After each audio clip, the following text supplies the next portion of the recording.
Es fantástico cómo una cantidad de nombres desde del año 1954 comenzaron a hacer operaciones para la CIA y fueron poco a poco avanzando hasta lo que hoy es la CIA y es el gran espectro de todas las organizaciones de inteligencia en Estados Unidos.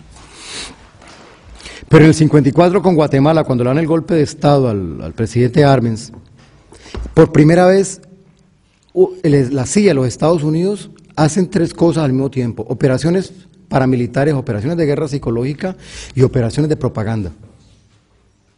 Y con eso le dan el golpe de Estado perfecto al presidente Arbenz. En ese momento la imagen de la CIA sube, porque fue un golpe perfecto, fue un golpe perfecto. Cuando se da la Revolución Cubana, lo primero que se plantea es de que hay que acabar con esta revolución, sea como sea, y traen el proyecto que había servido en Guatemala a aplicarlo al caso cubano. Kennedy con su hermano Robert comienzan a planificar todo y con lo de la CIA para atacar y cortarle la cabeza a la revolución cubana, hasta apoyándose con la mafia italo-norteamericana. Pero ¿qué pasa? Viene la Bahía de Cochinos, que ahora en abril se cumplen 50 años, que fue la primera derrota militar que ha tenido Estados Unidos en su historia, y eso fracasa. Kennedy le da una furia tan tremenda que cortó la dirección de la CIA, y mientras cortó la primera cabeza y la segunda, le dio un poder tremendo a la CIA. Es cuando la CIA comienza realmente a tener poder en Estados Unidos, digámosle que por culpa de la Revolución Cubana, y le da un poder inmenso a la CIA, inmenso, y pone casi a su hermano casi que a dirigir a la CIA. Cambió toda la estructura de seguridad en América Latina, porque los ejércitos latinoamericanos estaban preparados para recibir el ataque externo de la Unión Soviética. Cuando se da la Revolución Cubana se dan cuenta que el enemigo estaba adentro, que el enemigo no tenía que venir de afuera, que el enemigo estaba adentro, el enemigo interno.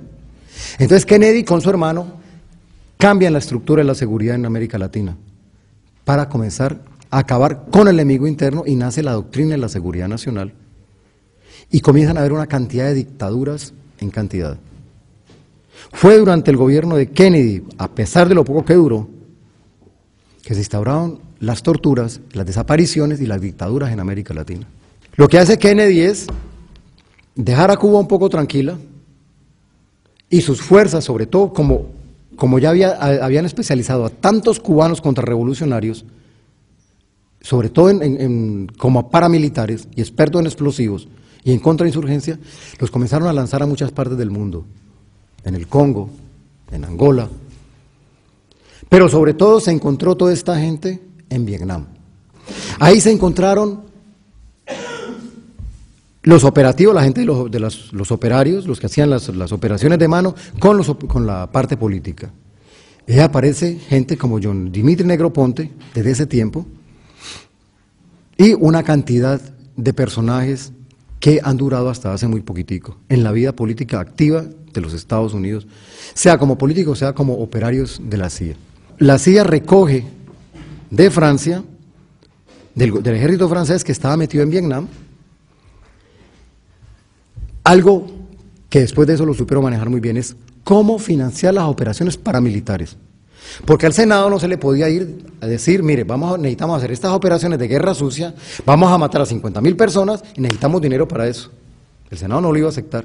Entonces tenía que conseguirse dinero por debajo, y lo consiguieron con el tráfico de heroína.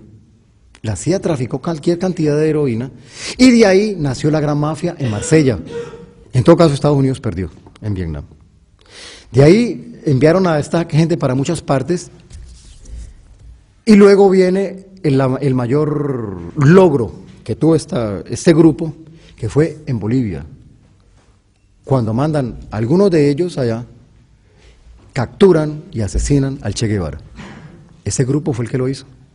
En Chile compraron hasta la madre, y con la operación psicológica y propagandística que hicieron en Chile fue fabulosa. Al enemigo hay que reconocerle los méritos, y lo que hicieron en Chile a nivel propagandístico fue sensacional. Fue sensacional. Y lo más sensacional y vergonzoso fue cómo compraron a la izquierda. Toda esta gente que venía desde Guatemala el 54 hasta lo de Chile, es la misma gente, con los mismos recursos y la misma forma de actuar. Luego, como un ejemplo concreto, fue en Nicaragua cuando la revolución sandinista gana en Nicaragua en 1979. Y Ronald Reagan lo declaró su enemigo número 1 de seguridad nacional. Y le metió todo para acabar con esta revolución. ¿Por qué la metió para acabar con esta revolución? Porque si hay algo que le tiene miedo a los Estados Unidos y los países europeos poderosos, es al mal ejemplo. Y Nicaragua se volvió un mal ejemplo. Porque con todos sus errores, Nicaragua, los sandinistas distribuyeron la tierra, comenzaron a dar educación y salud. Entonces, si Nicaragua, un país tan pobre, lo podía hacer, ¿por qué no los salvadoreños, que ya tenían su guerrilla? ¿Por qué no los guatemaltecos, que ya tenían su guerrilla? Y los hondureños, y bueno, y todos los demás países. Eso era un mal ejemplo, y ese mal ejemplo había que acabarlo. Lo que pasó fue que el Senado recortó las ayudas para la contra. Dijeron que únicamente podían ayudar a la contra, a ese aparato paramilitar, para cuestiones humanitarias. En ese tiempo, comenzando los 80, habían algunos mafiositos en Colombia, algunos mafiositos. La CIA viene y les propone que le entreguen cocaína.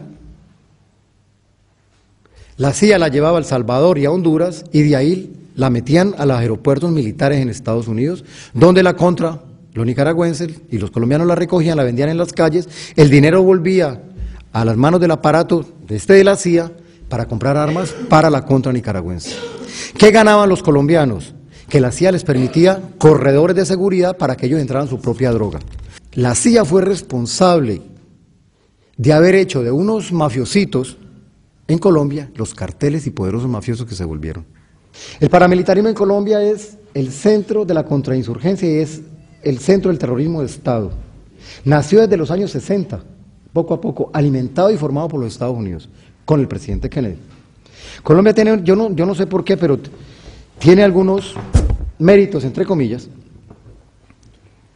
Por ejemplo, tuvo la primera escuela contrainsurgente antes de la Revolución Cubana. En el 57 se formó la primera escuela llamada la Escuela de Lanceros.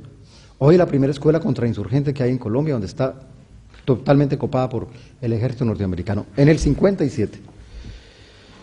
Fueron el primer país donde fueron asesores norteamericanos. Y fue el primer país a donde fueron militares latinoamericanos a prepararse. Antes que la Escuela de las Américas en Panamá. La Escuela de las Américas fue en el 61, 62. En Colombia el paramilitarismo se comenzó a financiar como se financió la contra y como se financiaron en Vietnam, la contrarrevolución en Vietnam, con dinero del narcotráfico. Los paramilitares desde hace por lo menos 15 años, están financiados totalmente por el narcotráfico, totalmente financiados por el narcotráfico para la guerra sucia.